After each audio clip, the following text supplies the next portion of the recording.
31 minutos, estamos de vuelta con más en Primera Página y listos para revisar la actualidad internacional de este viernes 27 de febrero. Casi finalizamos el segundo mes del año. Comenzamos en el Caribe porque el gobierno de Cuba calificó como un intento de infiltración la entrada de una lancha con matrícula estadounidense en sus aguas territoriales, lo que generó un enfrentamiento con un saldo de 4 personas muertas y 6 heridos, de acuerdo con la versión oficial.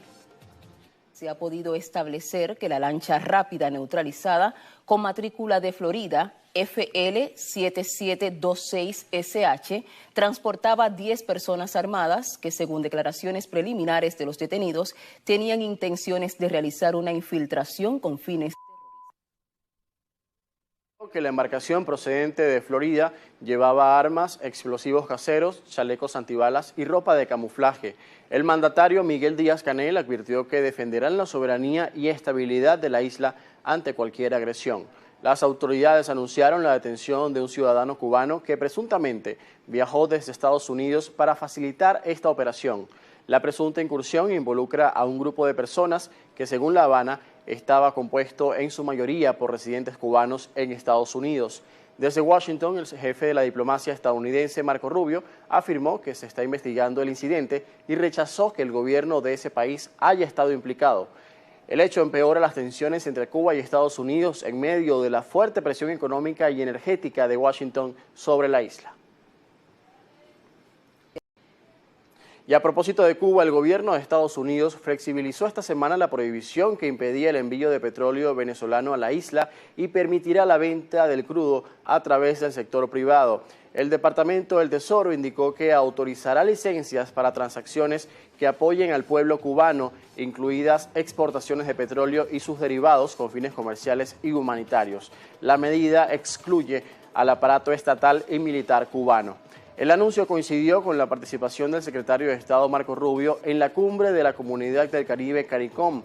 Allí se refirió a la crisis energética que atraviesa la isla y la atribuyó a las políticas del gobierno cubano.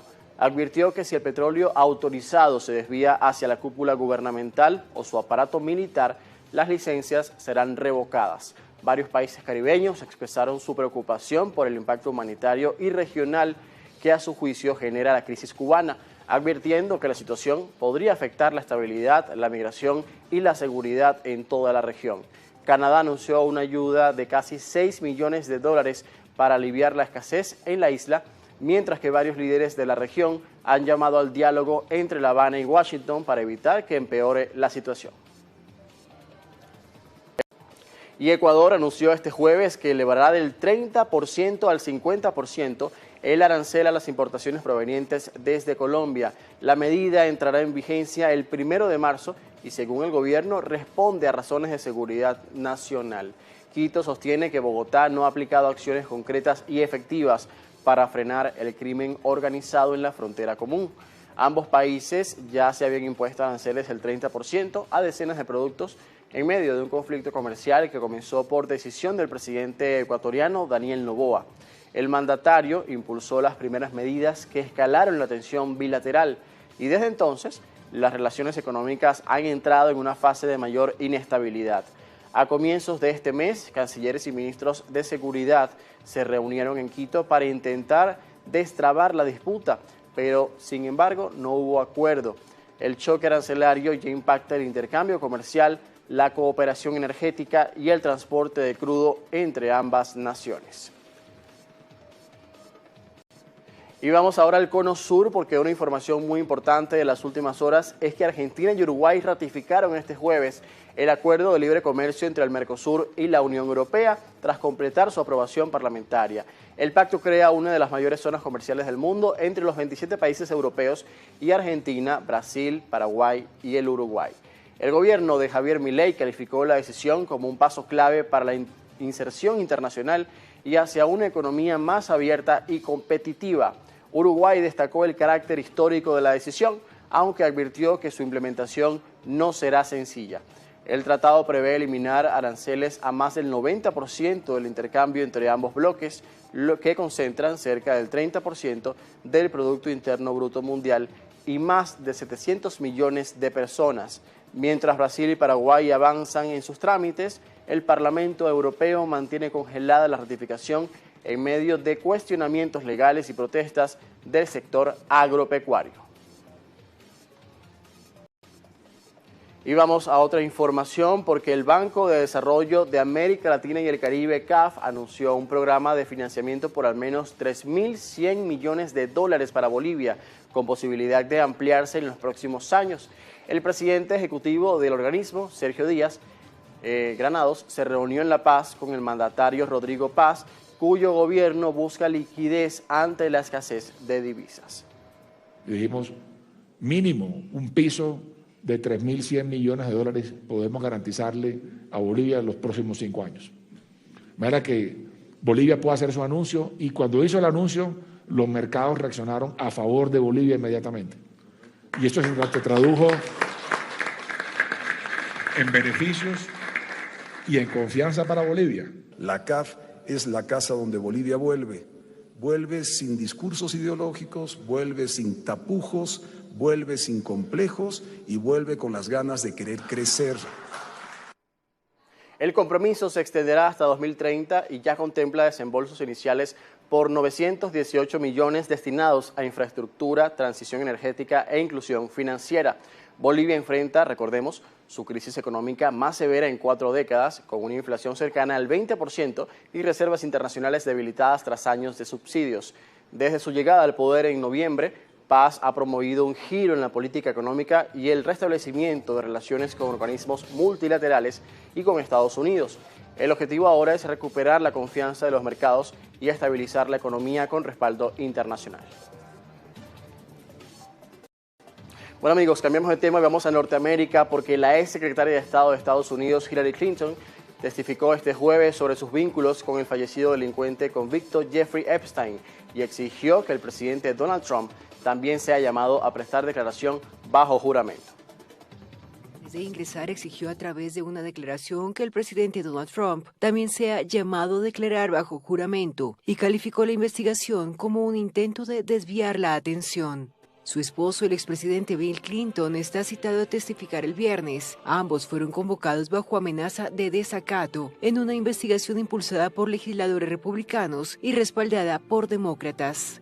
Es una investigación bipartidista. El pueblo estadounidense tiene muchas preguntas. Hasta donde yo sé, los Clinton no han respondido muchas, si es que alguna, preguntas sobre su conocimiento o participación con Epstein y Maxwell. Epstein murió en 2019 en una cárcel de Nueva York mientras esperaba juicio. En los últimos años han salido a la luz fotografías y documentos que vinculan a figuras políticas y empresariales con el magnate.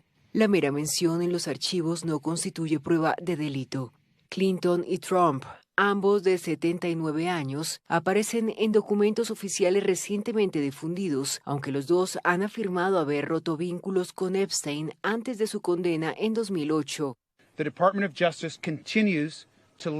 El Departamento de Justicia sigue encabezando un encubrimiento de la Casa Blanca y vamos a exigir, incluso en estos próximos días, que los archivos restantes que no se han hecho públicos se publiquen, y eso incluye nuevos archivos que se acaban de descubrir en los últimos días de una sobreviviente que ha hecho acusaciones y alegaciones muy serias, no solo contra Jeffrey Epstein, sino también contra el presidente Trump. La única persona condenada en el caso es Ghislaine Maxwell, ex socia de Epstein, quien cumple pena en una prisión de alta seguridad. Compareció este mes por videoconferencia ante el mismo comité, pero se negó a responder preguntas invocando su derecho a no autoincriminarse. El escándalo, que involucra a personalidades del mundo político y empresarial, continúa generando repercusiones internacionales mientras el Congreso busca esclarecer responsabilidades. Y bueno, fíjense que el caso de Jeffrey Epstein, después de años incluso, sigue generando escándalos y polémicas. Ya vimos lo que sucedió en el Reino Unido con el caso particular del expríncipe Andrés, y también a lo interno del gobierno del primer ministro Keir Starmer ha habido una serie de vínculos, pareciera, con el convicto sexual Jeffrey Epstein, pero también más allá en foros económicos y multilaterales. En el caso de Jorge Brende, presidente del Foro Económico Mundial, la organización que cada año realiza la cumbre de Davos en Suiza, anunció su renuncia tras revelarse vínculos con Jeffrey Epstein. Vamos a ver detalles a continuación porque el exministro de Relaciones Exteriores de Noruega informó en un comunicado que luego de reflexionarlo decidió dejar el cargo. Señaló que considera oportuno apartarse para que la institución continúe su labor sin distracciones. El foro confirmó la salida de Brende, quien formó parte de la organización durante más de 8 años. También anunció que el integrante de la Junta Directiva, Alois Wingi, asumirá de manera interina la presidencia y la dirección ejecutiva. Este caso, Jeffrey Epstein en Estados Unidos, sigue trascendiendo incluso hacia Europa, con muchos políticos que aparentemente estarían vinculados con el delincuente sexual fallecido. Y vamos a cambiar de tema, vamos a uno muy importante porque representantes de Ucrania y Estados Unidos se reunieron en Ginebra para avanzar en un posible fin del conflicto y preparar nuevos contactos con Rusia. Esto fue en la última jornada, como también les contábamos ayer, se daban pasos previos para continuar estas negociaciones en el caso de Ucrania y Estados Unidos, que está actuando como mediador. Vamos a ver. Como resultado de las reuniones de hoy ya hay mayor preparación para el próximo formato trilateral. Lo más probable es que la próxima reunión se celebre en los Emiratos Árabes Unidos, concretamente en Abu Dhabi. Esperamos que el formato se celebre a principios de marzo. Dejó claro que no trabaja con plazos definidos para cerrar un acuerdo. Las gestiones forman parte de la iniciativa impulsada por Donald Trump para intentar destrabar más de 4 años de enfrentamientos.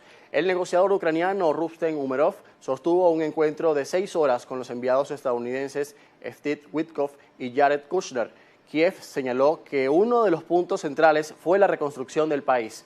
En paralelo, el canciller ruso Sergei Lavrov afirmó que no hay fechas tope y el portavoz del Kremlin, Dmitry Peskov, pidió cautela y evitó anticipar resultados. El presidente Volodymyr Zelensky insiste en una reunión directa con Vladimir Putin para definir los puntos clave, pero el Kremlin condiciona esa cumbre a que primero exista un acuerdo técnico entre delegaciones. Rusia mantiene el control de cerca del 20% del territorio ucraniano y exige dominar totalmente la región de Donetsk, parte del Donbass, una condición que Kiev rechaza mientras reclama garantías de seguridad que eviten una nueva invasión.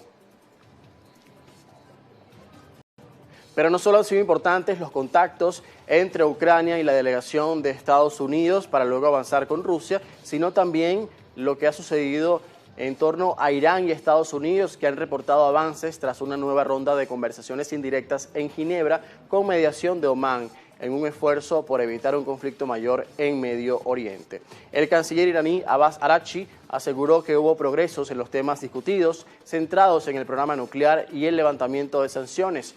Las delegaciones volverán a reunirse a nivel técnico la próxima semana en Viena. Omán confirmó que las partes mostraron una apertura inédita a propuestas y fórmulas innovadoras para destrabar las diferencias. Mientras Teherán insiste en limitar el diálogo al ámbito nuclear, Washington busca incluir el desarrollo de armas explosivas de largo alcance y el respaldo iraní a grupos armados en la región. Según reportes de prensa, Estados Unidos plantearía el desmantelamiento de instalaciones clave y la entrega de uranio enriquecido. Las negociaciones se desarrollaron en medio de un fuerte despliegue militar estadounidense en la zona, que incluye los portaaviones USS Abraham Lincoln y USS Gerald Ford, junto a varios buques de combate. El presidente de Irán, Masoud Pezeshkian, reiteró que su país no está buscando dotarse de armas nucleares, como lo acusa el presidente estadounidense Donald Trump. Amigos, y vamos a cerrar con una nota diferente, esta vez en Europa, porque una de las actrices más reconocidas de Albania enfrenta una batalla inesperada: recuperar su voz y su rostro de una ministra de inteligencia artificial que nunca aceptó ser, y esta es la historia.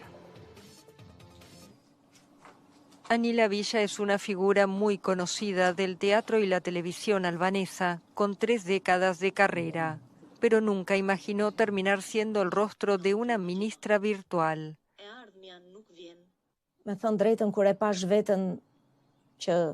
Cuando me vi dando un discurso en el Parlamento, cuando escuché mi voz diciendo esas palabras, pensé para mis adentros, pero si esa es mi propia voz la que estoy oyendo, aquel día fue terrible para mí, lloré.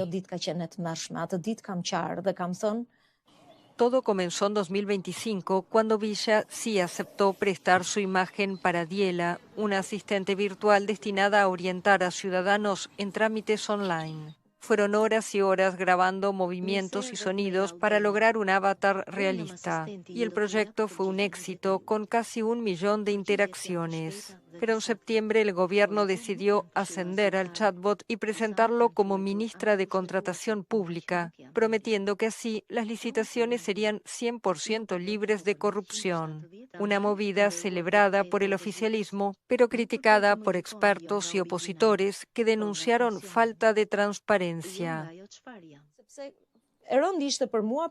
Usar mi rostro y mi voz con fines políticos es un asunto muy serio. No sabía qué hacer. Pensé, si no reacciono, podría pasar algo malo. La actriz asegura que su contrato con el Estado había vencido meses antes y que sus intentos de comunicarse fueron ignorados. Por eso decidió acudir a la justicia. Su abogada dijo que reclamarán 1 millón de euros en daños, algo que una portavoz del gobierno calificó de disparate. Pero la actriz promete luchar hasta recuperar su identidad y no descarta llevar el caso hasta el Tribunal Europeo de Derechos Humanos.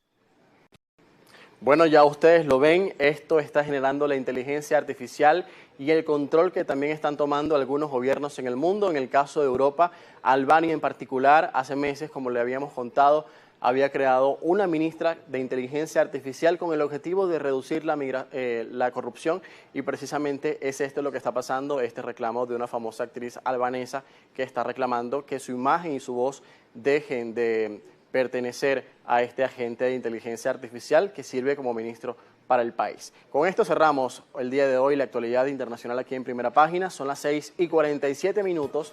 Al regreso de la pausa estará en el estudio el primer invitado de esta mañana.